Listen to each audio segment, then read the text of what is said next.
2024년 3월 7일 목요일 매일 성경 큐티입니다. 오늘 본문은 마가복음 9장 38절에서 50절까지의 말씀입니다.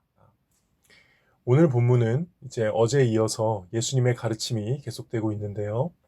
제자들끼리 누가 높냐고 다투신 것을 아시고 그런 제자들을 이제 바로 잡아 주셨던 그런 가르침의 내용이었죠. 제자들을 다 불러 모으셔서 어린아이를 앞에 세워 놓으시고 이렇게 모든 사람들이 하찮게 여기는 이 어린아이를 영접하는 것이 예수님을 영접하는 것이고 또 하나님을 영접하는 것이다. 이렇게 가르치시던 중이었습니다. 오늘 본문은 계속해서 같은 주제로 이 어린아이와 같은 자, 믿음이 약한 자를 실족하게 하는 죄가 얼마나 크고 심각한지 제자들에게 가르치고 계시는 말씀입니다. 우리 하나씩 살펴보도록 하겠습니다. 먼저 38절입니다. 요한이 예수께 여짜오되 선생님, 우리를 따르지 않는 어떤 자가 주의 이름으로 귀신을 내쫓는 것을 우리가 보고 우리를 따르지 아니하므로 금하였나이다. 어린 아이를 영접하라고 예수님이 말씀을 하시니까 요한에게 마음에 걸렸던 일이 하나 생각난 것으로 보입니다. 얼마 전에 요한이 어떤 누군가에게 예수님의 이름으로 귀신을 쫓고 있는 것을 금지시켰던 일이죠. 예수님은 영접하라고 하셨는데 요한은 지금 배척을 한 겁니다. 그렇지만 요한의 입장에서도 나름 타당한 이유가 있었습니다. 왜냐하면 우리를 따르지 아니함으로, 그러니까 공식적으로 예수님에게 권한을 위임받은 이 제자들의 그룹에 속하지 않았기 때문에 나름 요한도 어떤 생각을 가지고 그것을 금지시켰던 것입니다. 근데 어쨌든 이것을 예수님에게 고백하며 이야기하고 있죠. 저는 요한이 한 행동은 이 예수님이 말씀하신 것처럼 잘못한 거지만 그래도 이렇게 예수님 앞에서 자신이 했던 일을 고하는 것은 잘했다고 느껴집니다. 이게 무엇입니까?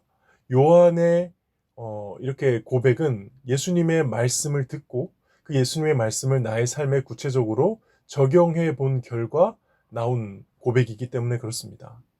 예수님께서 방금 아무리 하찮은 사람이라도 영접하라고 하셨는데 나는 얼마 전에 우리를 따르지 않는다고 하여 예수님의 이름으로 귀신을 쫓아내는 것을 못하도록 금지한 적이 있는데 이런 내 행위가 이 예수님의 말씀을 위배한 것은 아닐까? 이런 궁금증과 고민이 있었기 때문에 적어도 이렇게 말하는 것이죠. 하나님의 말씀과 예수님의 말씀과 자신의 행동을 연결시킨 것입니다. 저는 요한처럼 말씀에 대해서는 이러한 태도가 필요하다고 믿습니다. 말씀은 말씀이고 내 삶은 내 삶이다. 이렇게 분리해서 생각하는 것 아니고요. 말씀대로 살지 못하는 부분이 발견되는 것 같으면 그 부분을 분명하게 확인하려고 하는 것. 적어도 이러한 요한의 모습은 우리가 닮아야 하지 않을까. 그렇게 묵상이 됩니다. 요한의 이런 말에 예수님은 무엇이라고 답변하십니까? 39절에서 40절입니다. 예수께서 이르시되 금하지 말라. 내 이름을 의탁하여 능한 일을 행하고 즉시로 나를 비방할 자가 없느니라. 우리를 반대하지 않는 자는 우리를 위하는 자니라. 예수님께서는 요한과 다른 결론을 내리시죠. 그들도 받아들이라. 그들을 배척하지 마라. 우리와 함께하지 않더라도 예수님의 이름을 의탁한 것이라면, 그렇게 한 것이라면 그들도 우리 편으로 대하라는 것입니다. 주목해서 보셔야 할 부분이 요한은 이제 예수님의 이름으로 라고 했는데 이게 이제 38절에 그렇게 나왔는데 예수님은 예수님의 이름을 의탁하여 라고 되어 있죠. 원어로 보면은 똑같이 예수님의 이름, 그 이름을 대놓고 전치사가 달라요. 예수님의 이름으로 라고 번역된 이 부분은 예수님의 이름을 도구나 수단으로 여기는 의미고요. 예수님의 이름을 의탁하여, 참 해석을 잘한 것 같은데 이것은 예수님의 이름을 의지하는 것을 의미합니다. 다시 말해서 요한은 그 사람을 바라봤을 때, 예수님의 이름으로 병 고치는 사람을 봤을 때 그 사람이 예수님을 이용한다고 여겼고요. 이 모든 것을 다 아시는 예수님은 그 사람이 예수님을 의지해서 그렇게 했다고 평가한 것입니다. 그리고 그렇게 예수님을 의지하고자 하는 사람이라면 비록 우리에게 소속하지 않았더라도 배척하거나 금지하거나 하지 말라는 것이죠. 여기서 가만히 묵상해 볼 부분이 있습니다. 요한은 왜 그 사람을 바라봤을 때 예수님을 이용한다고 생각했을까요? 그건 아마도 요한 본인이 예수님을 이용하고 있었기 때문은 아닐까요? 예수님을 통해 자신의 꿈을 이루고자 하는 그 목적이 아직도 요한의 마음속에 남아있기 때문인 것입니다. 그래서 얼마 지나지 않아 이 야고보와 요한이 어머니를 이용해서 예수님 우편과 좌편을 자기에게 달라고 요구를 하는 장면에서 아직 요한은 예수님 통해서 이 메시아 왕국 속에 자신의 꿈을 이루려고 하는 어떤 그런 것들이 있다는 것입니다. 그런 마음의 상태이니까 예수님을 이용하고자 하는 권한은 자신과 같은 제자들에게만 있다고 생각하고 예수님의 이름을 의탁하여 귀신을 고친 자들을 금지하는 것이죠. 이러한 요한의 모습은 2000년이 지난 교회의 고질병으로 남아 있습니다. 수많은 교회의 분쟁의 역사를 들먹이지 않더라도 지금 우리 교회들만 바라봐도 얼마나 서로가 서로에게 배타적인지, 교단끼리 또 같은 교단 안에서조차도 서로가 얼마나 배타적이고 서로에게 금지를 요구하고 그러는지 알 수 있죠. 별것 아닌 견해로 편을 가르고 사람을 낙인 찍고 배척하고 뒤에서 수군거리고 그래서 교회를 떠나게 만드는 그런 일들이, 안타까운 일들이 계속 일어나고 있습니다. 그런데 예수님께서는 그렇게 다른 사람을, 특히 믿음이 약한 사람을 배척하고 실족하게 하는 그 죄에 대해서 아주 무서운 경고의 말씀을 하십니다. 41절과 42절입니다. 누구든지 너희가 그리스도에게 속한 자라 하여 물 한 그릇이라도 주면 내가 진실로 너희에게 이르노니 그가 결코 상을 잃지 않으리라. 또 누구든지 나를 믿는 이 작은 자들 중 하나라도 실족하게 하면 차라리 연자맷돌이 그 목에 매어 바다에 던지는 것이 나으리라. 먼저 그리스도에게 속한 자, 앞서 이 어린아이와 같은 자, 비록 제자들에게 속해 있지는 않지만 예수님의 이름을 의탁하여 귀신을 내쫓는 자들과 같이 그런 자들을 잘 대접하고 그들에게 물 한 잔을 주며 그들을 잘 이렇게 섬기고 영접하면은 상을 잃지 않는다고 하시죠. 근데 또 반대로 뭐라고 하십니까? 나를 믿는 이 작은 자들 중에 하나라도 실족하게 하면 차라리 연자맷돌, 여기 연자맷돌은 나귀가 돌리던 아주 큰 맷돌을 말합니다. 거기에 목임을 매어 바다에 던지는 것이 낫다. 그냥 죽는 게 낫다라는 것이죠. 단 한 명이라도 믿음이 약한 사람, 이제 막 신앙을 시작하여 하나님 앞에 나아오는 사람, 혹 그 누구라도 그 한 사람이 나 때문에 믿음을 잃거나 실족하는 일이 일어난다면 차라리 죽으라는 거예요. 너무 무서운 말씀이죠.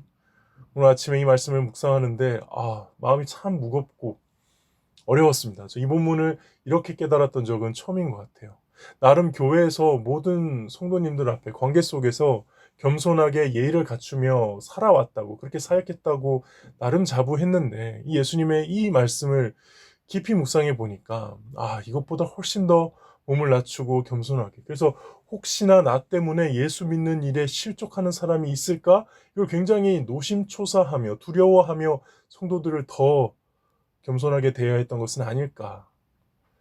또 이 시대에 많은 유명한 목사님들이 잘못을 저지름으로 인해 가지고 많은 사람들이 실족하고 교회를 떠나는 이 현실을 보면서 나도 저렇게 되지는 않을까.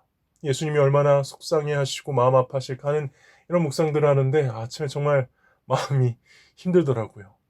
그런데 이건 사실 여러분도 잘 생각해 보시면 저를 포함한 많은 사람들이 이 죄를 근데 너무 가볍게 여겨요. 지금도 교회에 나와 있는 많은 분들이 지금 새벽에 기도하고 자신의 죄를 회개하고 막 그러고 계시잖아요. 근데 그들의 모든 죄를 회개하는 기도들의 그 기도 내용들 중에 나로 인해 누군가가 하나님과 멀어지는, 나로 인해 어떤 작은 자가 실족하게 되는 그런 일들 때문에 하나님 앞에 회개하는 자들이 얼마나 될까요? 그 죄들은 지금 회개되고 있을까요?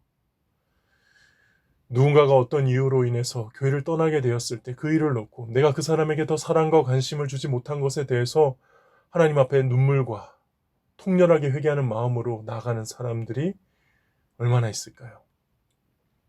정작 예수님이 가장 마음 아파하시고 괴로워하시는 부분은 바로 거기인데 말입니다. 그래서 예수님이 아주 과장법을 세게 사용하셔서 계속 말씀하십니다. 43절부터 48절까지 한번 보도록 하겠습니다. 만일 내 손이 너를 범죄하게 하거든, 여기서 범죄는 어떤 범죄입니까? 작은 자를 실족하게 하는 거죠. 그런 범죄를 하게 하거든 찍어버리라. 장애인으로 영생에 들어가는 것이 두 손을 가지고 지옥 곧 꺼지지 않는 불에 들어가는 것보다 나으니라. 만일 내 발이 너를 범죄하게 하거든 찍어버리라. 다리 저는 자로 영생에 들어가는 것이 두 발을 가지고 지옥에 들어가는 것보다 나으니라. 만일 내 눈이 너를 범죄하게 하거든 빼버리라. 한 눈으로 하나님의 나라에 들어가게 하는 것이 두 눈을 가지고 지옥에 던져지는 것보다 나으니라. 거기에서는 구더기도 죽지 않고 불도 꺼지지 아니하느니라. 내 손으로, 내 발로, 내 눈으로 믿음이 약한 자를 실족하게 하는 죄를 짓는다면 다 잘라버리고 뽑아버리라 해서, 그래서 지옥이 아닌 천국을 가라. 이 명백한 과장법의 말씀이죠. 실제로 손이나 발을 찍어버리고 눈을 빼라는 뜻이 아니고요. 사실 이거는 왜 이렇게까지 과장하셨는지를 묵상해야 되는 과장법입니다. 왜일까요? 그렇게 과장해서 강조하셔야 할 만큼 제자들이 못 알아듣고 있는 죄이기 때문에 그렇습니다. 교회에서 정말 두려워해야 할 죄는 믿음이 약한 자를 영접하지 않고 섬기지 않고 믿음이 약한 자가 실족하게 하는 죄라는 것을 우리 모두는, 이 제자들뿐만 아니라 모든 시대의 제자들이 너무나 가볍게 여긴다는 것이죠. 오늘 예수님의 말씀에 따르면 형제를 실족하게 하는 죄는 지옥에 가는 죄입니다. 다시 말해서 믿음이 약한 자를 실족하게 하는 죄는, 그 죄를 짓는 사람은 애초에 구원받을 믿음이 없는, 예수님을 위탁하고 섬기는 것이 아니라 예수님을 이용하는 가짜 그리스도인이라는 것이죠. 너무 무겁고 무서운 말씀입니다. 그래서 예수님은 50절에 이런 결론을 내리십니다. 소금은 좋은 것이로되 만일 소금이 그 맛을 잃으면 무엇으로 이를 짜게 하리요? 너희 속에 소금을 두고 서로 화목하라 하시니라.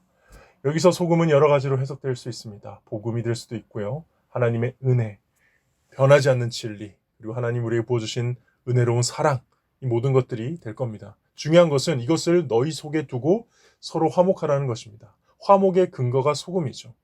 다른 것을 보면 배척하고 안 맞는다고 생각하면 금지하고 막 그러는 게 아니라, 그럼에도 불구하고, 안 맞는 것이 많음에도 불구하고, 상처가 있음에도 불구하고 우리는 같은 소금을 가졌기에, 같은 복음을 가졌기에, 같은 십자가의 은혜를 누리고 있기에, 같은 진리를 소유하고 있기에, 같은 사랑을 받고 있기에 이걸 두고 가지고 화목하라는 것입니다. 오늘 말씀 묵상은 여러모로 마음이 무겁습니다. 잘 알고 있던 이 예수님의 말씀이 이렇게 절실하게 현실적으로 다가온 적도 없는 것 같습니다. 누군가가 나 때문에 예수님과 멀어진다? 이거 정말 두려워해야 하는 거구나. 예수님이 이것에 대해서 그 잘 쓰지도 않는 과격한 과장법까지 동원하셔서 이렇게 강조하셨구나. 절대 여기에 무덤덤하거나 해서는 안 되겠구나. 그럼에도 불구하고, 이런 어렵고 힘든 상황이고 나의 상태임에도 불구하고 진정으로 한 영혼을 천하보다 소중히 여기며 최선을 다해 예수님의 사랑으로 섬기고 아끼는, 이 본문 속에 예수님의 마음을 흡족하게 할 수 있는 그런 교회가 세워질 수 있기를, 또 그런 교회가 세워지는데 쓰임받을 수 있기를 간절히 소망합니다. 기도하겠습니다. 하나님 아버지, 오늘 말씀을 통해 한 영혼을 향한 주님의 간절한 사랑을 다시 깨닫게 하시니 감사합니다. 저에게 허락하신 그 모든 관계 속에서 믿음이 약한 자를 찾을 수 있게 하시고 사랑할 수 있게 하시고 절대 놓치지 않을 수 있도록, 하나님 제 마음이 주님의 마음에 더욱 민감하게 반응할 수 있도록 하나님 은혜 내려주시고 저를 인도하여 주시옵소서. 감사드리며 예수님의 이름으로 기도하옵나이다. 아멘.